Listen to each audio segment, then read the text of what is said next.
Hey everybody, today I'm going to be walking you guys through the COL1A1 gene that encodes type 1 collagen.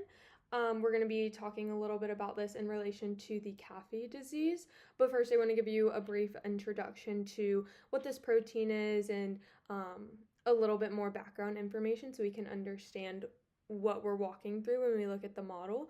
So first off, this protein is commonly found in cells such as osteoblasts, fibroblasts, epithelial cells, and fibroblasts and osteoblasts are just a fancy word that really these cells are important for making new connective tissue and bone matter.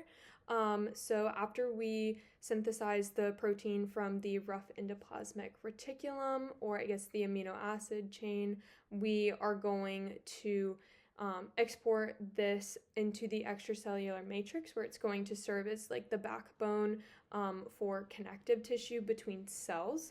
I want to give you a brief introduction of the structural hierarchy of collagen. So we are going to start with our collagen helices, and then we're going to go to microfibrils, and then we're going to go to collagen fibrils, and then ultimately we're going to have our largest collagen fiber structure. So right now you may be asking, why is she rambling about all this stuff? But it turns out collagen is super important, especially for mammals and vertebrae. So collagen actually composes 30% of all mammalian proteins, and it functions for creating our tendons, it functions to creating our good strong bones, connective tissue. It makes up the cells for our skin, which is our largest organ of the body, and it also creates our hair cells, which we all know how important that can be. So why we're going to be talking about this and what I'm specifically going to be getting into is a point mutation in our COL1A1 gene that leads to CAFE's disease. And what this is a disease in frequently in newborn babies where they do not possess the correct structure to create collagen. So they have deformed bones. They also have a lot of joint pain, muscle pain, since we just talked about how collagen is basically the foundation to the structural support and creation of our body. And so let's get into the 3D shape of our model. So I have a few different representations, so you're going to have to bear with me. I'll explain our different structures as they change, but we're going to start with our most basic primary structure, which is going to be the creation of our alpha chains. So I have created 2 alpha 1 chains. I have shown them here. These Cheerios are depicting our amino acid linkings, and these are our alpha 1 chains. And then we have one more chain that goes into our helical structure, and it's our type 2 alpha chain. And these are basically really structurally important for creating the backbone of our functional protein, and the linkage of amino acids are really rich in glycine and proline amino acids. There are other amino acids, but this is really the bulk of these amino acids, which is why I didn't do a wide array of different amino acids.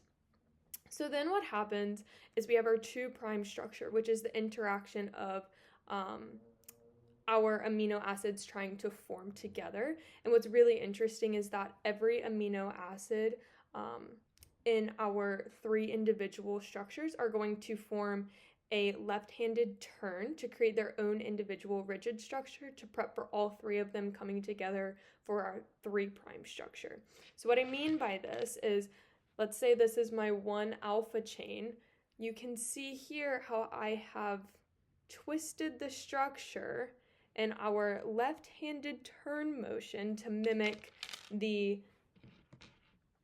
formation from just an amino acid chain to this rigid structure.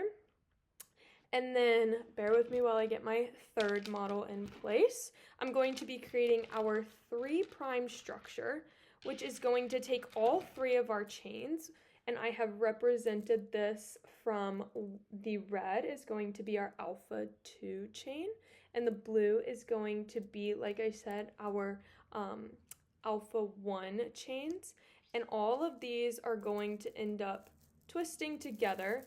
And what we do is we don't have a left-handed turn anymore. They all come together in a right-handed triple-stranded helix structure. And this is our first little baby molecule to create collagen. So after we have a bunch of these triple-stranded helix structures, these all come together to create our microfibril structure, and so on, like I talked about, going up that structural hierarchy. So then we're going to have many triple stranded helix structure, which I've identified by using different colors, and like all of our structures have like all they've come together from like twisting and binding and all of that. You can see I've represented this from a braided structure, a mock braided structure, because we have multiple strands coming together. So now that we have this general structure of how we create our normal collagen molecule, I want to talk about the mutation that occurs to create our Cappy's disease. So the mutation is going to occur at our very most basic DNA structure, which I don't have a representation, which I wish I did, but I want to talk about how each of these amino acids are technically 3 little nucleotides, and it is 1 point mutation out of the entire structure that creates this very terrible disease in our newborn babies. So I want to start at our 1' structure.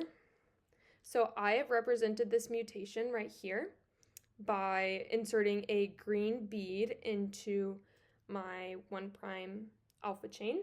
And I want to make sure that you guys recognize that I did it in the 1 alpha chain and not the alpha 2 chain.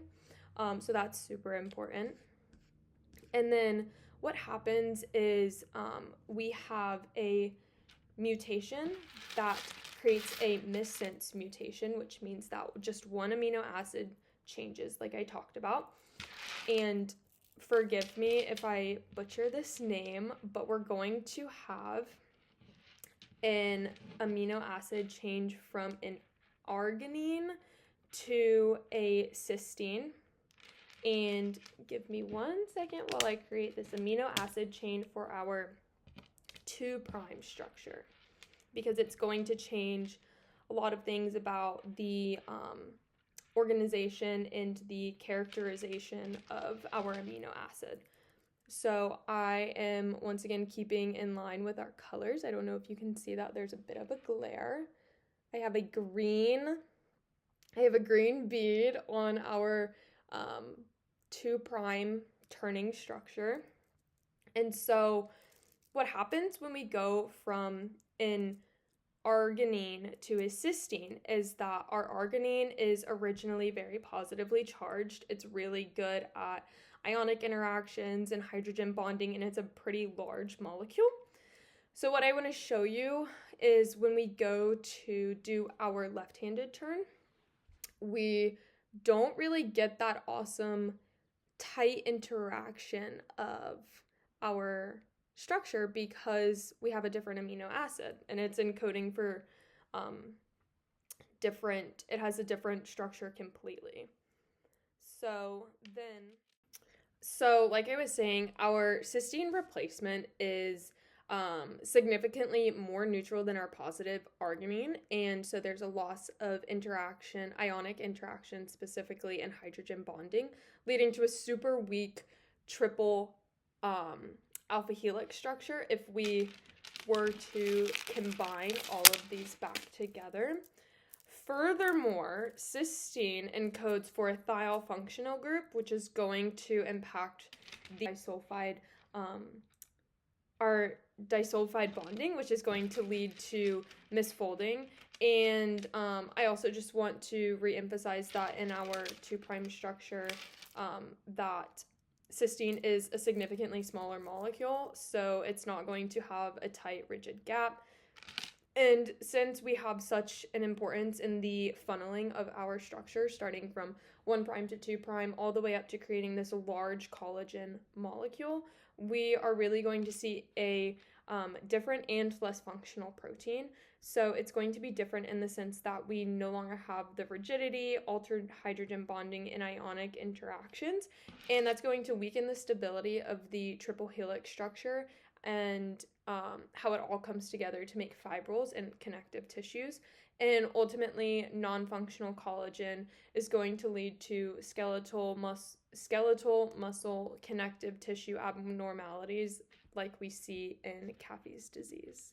All right, thank you so much. I appreciate you guys bearing with me with all of my different molecules. I hope you have a better understanding of what this 3D molecule looks like and a few of the things that can go right versus wrong when we are creating our protein.